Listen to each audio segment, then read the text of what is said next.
ঈদের পর দ্বিতীয় দফায় তৃতীয় দিনেও ইশরাককে মেয়রের ঘোষণার দাবি জানিয়ে আন্দোলন করে যাচ্ছে ঢাকা দক্ষিণ সিটির নগরবাসী। এর আগেও ঈদের পূর্বে টানা 18 দিন ইশরাক সমর্থকরা তার মেয়রের দাবি জানিয়ে কর্মসূচি পালন করে আসছে। ইশরাক হোসেন বলেন, আমি নাকি আইন ভেঙেছি, ফৌজদারি অপরাধ করেছি।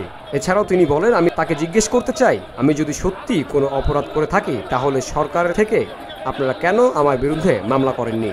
কেন আইন শৃঙ্খলা রক্ষাকারী বাহিনীকে গ্রেপ্তারের নির্দেশনা দেননি? যদি ফৌজদারি অপরাধ করে থাকি তাহলে কেন আপনারা তো সরকারে, কেন আইন শৃঙ্খলা বাহিনীর কাছে আপনারা যে আমার বিরুদ্ধে অভিযোগ দায়ের করছেন না?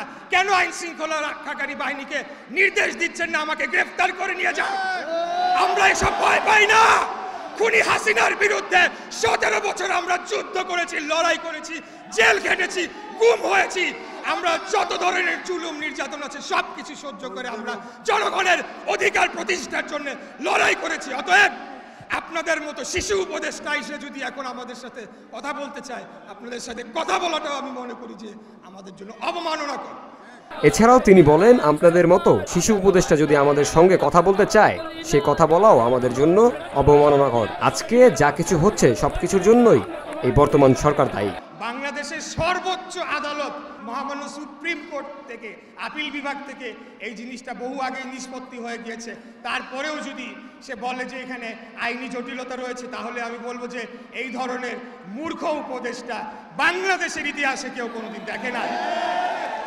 বাংলাদেশের সর্বোচ্চ আদালতের মাধ্যমে সকল আইনি প্রক্রিয়া, সকল আইনি লড়াই আমরা জনগণের রায় যেটা আমরা পেয়েছিলাম সেটি আমরা জিতে এসেছি।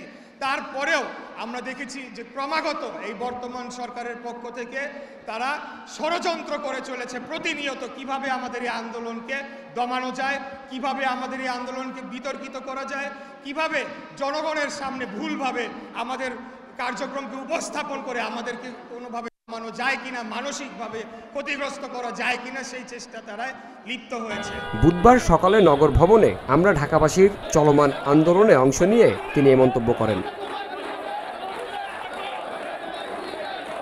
জামিল হোসেন, ভিওডি বাংলা, ঢাকা।